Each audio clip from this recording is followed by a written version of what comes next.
Fue un lunes muy largo, ¿no? Sí, tremendo. Sí, sí, sí. Un muy martes también. maratónico. Sí, sí. Es Bueno. una vida muy larga. Sí, claramente, claramente. Tenemos una consigna, Belén, que es, y ¿cuál ahora es que el... no la sabía. Claro, y no la sabías. ¿Cuál es el mejor trabajo del mundo? No trabajar. No trabajar. Ah, mira.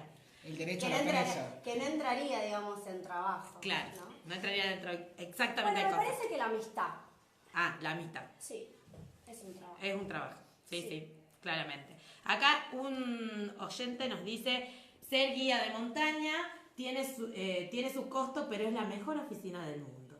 Qué Un romántico. saludo, ya sabemos quién, que es el que hizo esa.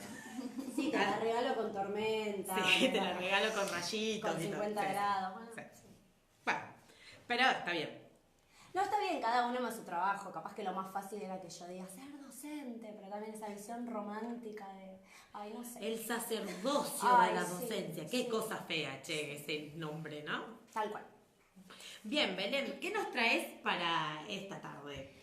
Bueno, en realidad contesté a propósito, como para mixar un poco, porque tenía como ganas de hablar un poco de lo que es la amistad en algunas ideas filosóficas, en realidad en una en particular, y poder atravesar eso con el concepto de ataraxia, que es un concepto que utiliza Epicuro, ¿no? Como que nos vamos atrás en el tiempo, en el siglo, aproximadamente la mitad del siglo IV antes de Cristo, donde aparece Epicuro, que es un filósofo muy importante, que tuvo una escuela muy importante. Bueno, capaz que ustedes saben porque los clásicos los conocemos todos, hablamos de Aristóteles, hablamos de Platón, y que son personajes que han tenido, ¿no?, sus escuelas, sus grandes escuelas filosóficas. Estaba la UBA de Platón, o la academia, sí, ¿no?, el liceo aristotélico, pero que tenían que ver con una forma de entender la filosofía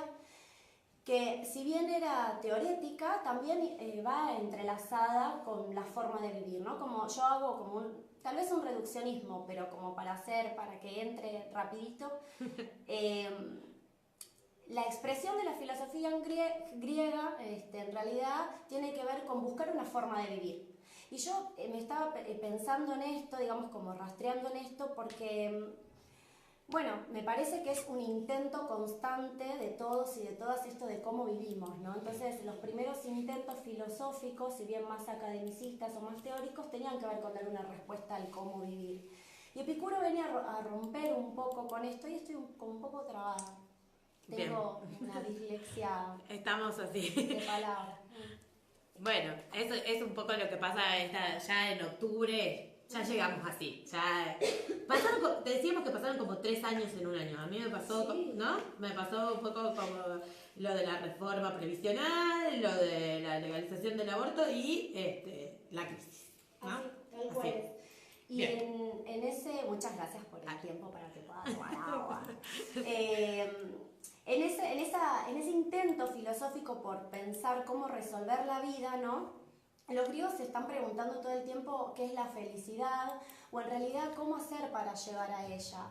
Y la cosmovisión griega plantea la felicidad como una forma de vivir según la naturaleza nuestra. Y la naturaleza del ser humano siempre es esto, ¿no?, de la capacidad racional, de estar siempre pegado a esa capacidad de razonar y vivir a través de la sabiduría, vivir a través de la pregunta, desarrollar la teoría, desarrollar las ciencias. Pero la propuesta de Epicuro va un poquito más allá, porque los griegos no son sonsos, no lo eran, y sabían y tenían muy en claro que la vida es una cuestión pesada, ¿no? La vida es bastante insoportable, que hay que tener estrategias como para sobrellevarla, y que en esta búsqueda de la felicidad lo que en realidad buscamos son estrategias para hacer más llevadera la vida. Hay una visión, no sé si pesimista de la realidad, pero sí que tiene que ver con un pesimismo de reconocer lo que nos pasa, lo que nos agobia, y poder dar una respuesta frente a eso. Y esa es la búsqueda de la felicidad. Pero Epicuro lo que hace es apostar a una felicidad que no es solamente un objetivo intelectual, ¿no?, como el desarrollo de mi naturaleza. Rompe un poco con esto y lo que hace es pensar la filosofía como una forma de vivir, pero como una forma de vivir en sí misma. Y lo que propone entonces dice, bueno, a ver, el mundo es horrible, nos pasan un montón de cosas, tenemos miedo, tenemos hambre, estamos tristes, etcétera. Claro, siempre como trayéndolo a esto.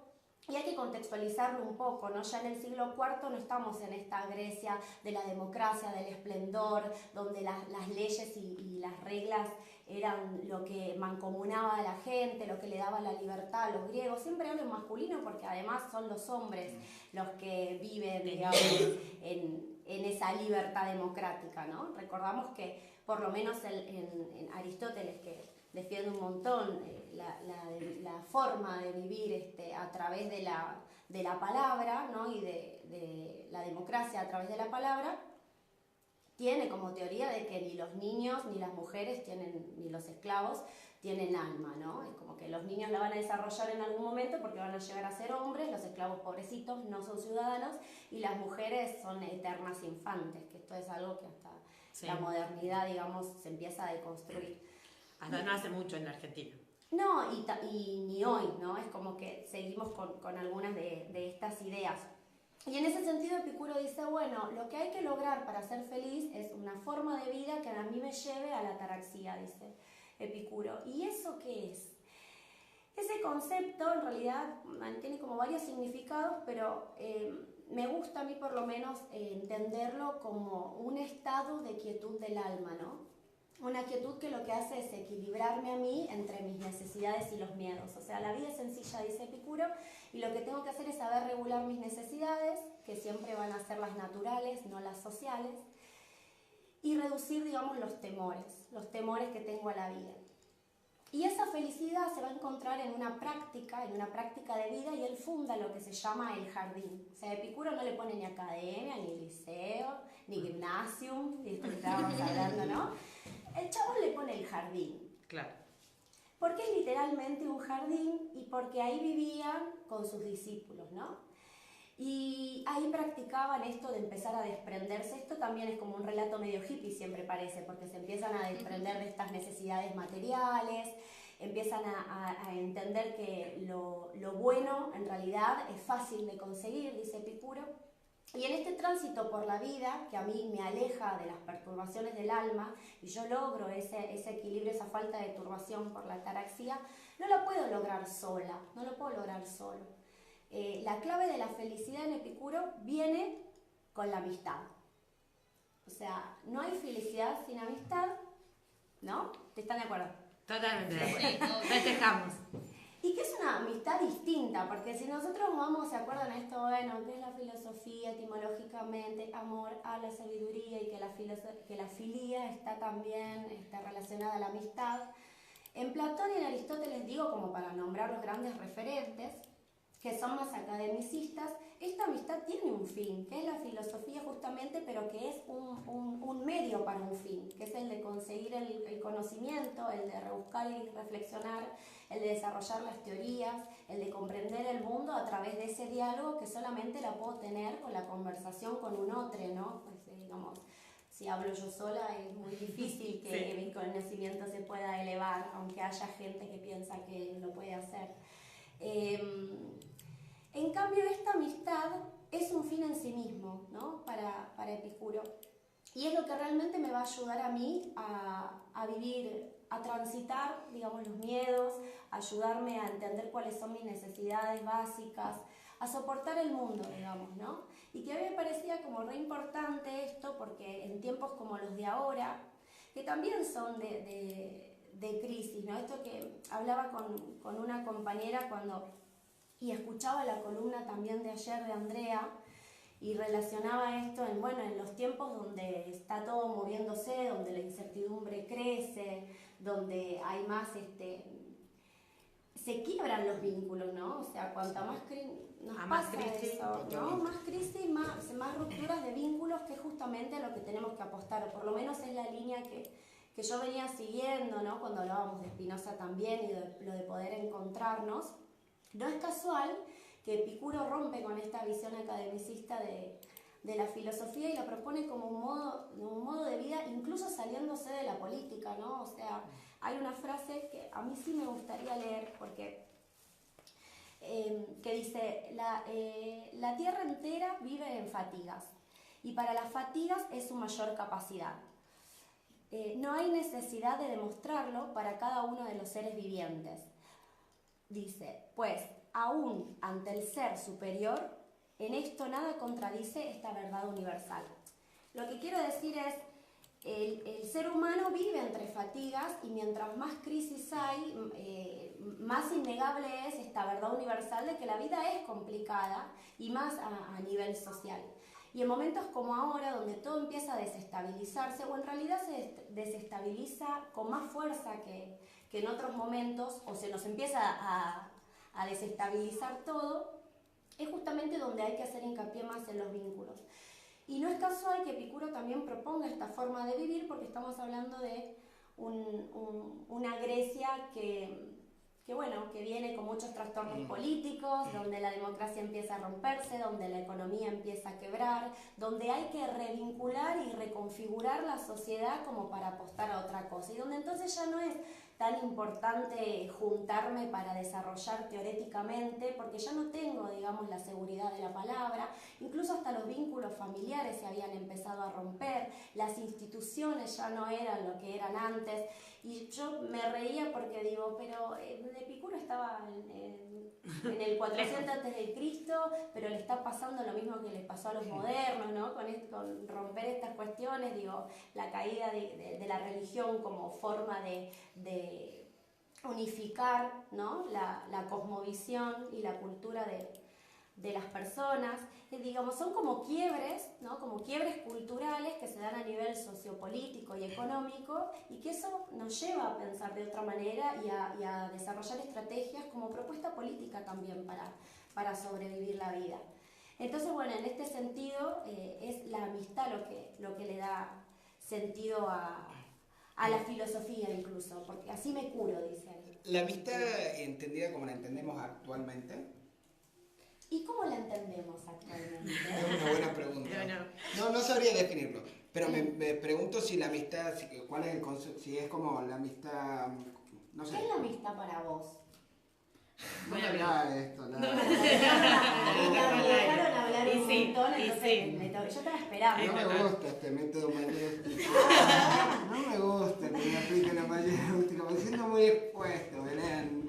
Pero más o menos, sí. No estamos hablando de definiciones. No estamos siendo justamente platónicos. No sé cómo definiría la amistad, pero sí entiendo cómo la practicamos hoy, ¿no? O sea, con otras personas, en vínculos que no son sexuales, por ejemplo, que podría ser una cosa que está cuestionada tal vez, pero que hegemónica, por lo menos históricamente, no estaban como desvinculadas las dos cuestiones. De amor, ¿no? Una cosa de amor por la otra persona, de preocupación. Bueno, después empieza también la pregunta, que es cómo se entiende el amor, pero... Sí, siempre la conclusión es que no sabemos nada. No tengo idea, ¿no? Por eso te digo, me has matado, porque no tengo idea cómo definir la amistad. Sé cómo vivirla. Pero es muy loco. Bueno, eso es Epicurio. No hay una pregunta por la definición, ¿no? Volviendo como más atrás, en Platón, justamente, esto de retomar la pregunta socrática tiene que ver con una búsqueda de la definición constante. No estamos desconociendo, digamos, el legado de la búsqueda filosófica por la búsqueda de la definición en sí misma, porque nos ayudó a empezar a desarrollar un montón de ciencias, y nadie va a poder cuestionarle nunca eso, por lo menos a la teoría aristotélica, que es un compendio gigante de donde nacen todas las ciencias. Incluso el chabón tiene desarrollos sobre el embrión, por ejemplo, en los estudios de los animales. Mira. O sea, el tipo es increíble, eso no lo vamos a negar nunca, ¿no? Venimos de ahí, además, sí, de esa ciencia occidental. Y en la búsqueda, por lo menos platónica, donde lo que me interesa es a mí, bueno, definir qué cosa es esto, o la aristotélica, qué es lo que hace que una cosa sea lo que es y no otra cosa, la búsqueda de la esencia, bueno, no sé, Epicuro medio como que se lava las manos y dice, mira, el fin en realidad no es la definición, sino esto que estábamos diciendo anteriormente, practicar la filosofía a través de la amistad para que me deje a mí tener este equilibrio del alma. Yo levanto la mano, como sí, cual la asamblea. Sí. Está bien. ¿Cuál clase? ¿Cuál clase? Señorita profesora. No, yo por ahí reflexionando acerca de estos momentos también políticos dentro del feminismo y dentro de cómo nos encontramos entre nosotras, tratando de conversar, tratando de charlar y darnos apoyo y construcción colectiva acerca un poco de qué es lo que viene, ¿no? Me pasaba mucho de esto de discutir con mis compañeras en distintos ámbitos, ya sea en la campaña nacional por el derecho al aborto, en Ni Una Menos, o en otras situaciones, de poder discutir y charlar y encontrarnos que estamos viviendo una situación concreta, pero al lado que la construcción que vayamos a hacer va a ser colectiva y va a ser pensada desde un lugar con otras, ¿no? Sí, y con otros. No desde no una bajada de alguna esperanza mítica o desde alguna lideresa suprema, ¿no? Mesiánica, sino un poco esta construcción de las amistades, no siendo condescendientes con nadie, sino con el simple hecho de poder mostrar diferentes posturas y desde ahí cuáles son los avances que podemos dar. Me parece que por lo menos en la forma de pensar y en la forma de la construcción que se viene haciendo alrededor del movimiento feminista y de mujeres es importante esto que nos trae. Sí, y además, como para sintetizar ahí, es justamente esta apuesta, digamos, a la amistad filosófica como forma de vida para contenernos, ¿no? Por ejemplo, yo quería leer esta cita, que es re linda, entre varias, pero dice, el mismo juicio que nos hace confiar en que ningún mal dura eternamente, ni siquiera a largo tiempo, percibe también que la solidez inquebrantable de la amistad reside sobre todo en esa limitación de los males de la vida. Es decir, es una amistad que a mí me ayuda a soportar esos males de la vida y que tiene que ver con una forma de vivir en comunidad, que tiene que ver con una forma de crecer. Yo siempre digo lo mismo, o sea, como que pocas cosas pueden tener sentido en la vida, pero una de las que tiene más sentido es crecer y aprender, o por lo menos eso es lo que entiendo yo, y eso lo hacemos a través de las amistades. Y estas amistades se pueden dar sexoafectivamente incluso, pero tiene que ver con una cosa que va más allá, que es el que me ayuda a transitar la vida cuando se pone horrible y cuando no, me ayuda a disfrutarla también.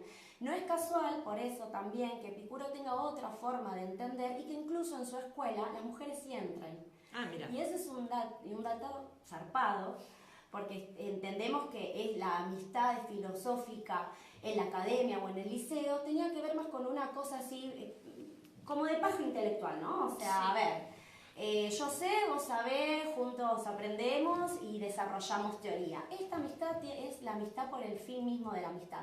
Y entonces ahí es donde las mujeres entran en la academia de Epicuro, y que era, imagínate, un despelote, un chismerío total, porque se flashaban que era un quilombo. Alto quilombo. Alta partusa. Alta partusa, como si en la academia no hubiese pasado, o sea, digamos... Cuenten. Platón escribiendo, ¿cómo se digámoslo. Sócrates, no, basta. Lo dejamos ahí. Todo listo. Entonces digo, estas mujeres son las que entran y las que tienen un lugar también acá, porque son parte de esa forma de vivir. Y son reconocidas, o por lo menos esta es mi lectura, no solo como la comunidad, sino también como portadoras de un alma que no es menor para la teoría, digamos, de la antigüedad. Entonces me parece que conservar estos vínculos sigue siendo una apuesta política muy fuerte, no solamente en estas épocas de crisis, sino para transitar la vida misma, que yo siempre digo, yo esto no lo elegí, pero me la tengo que bancar. Entonces, qué mejor que bancarla con personas que pueden ayudarnos justamente a transitar los dolores. Muchas gracias, Belén Barral, y por qué no, bueno, acompañadas y amistadas. Así es. Bueno, seguimos en Pasar.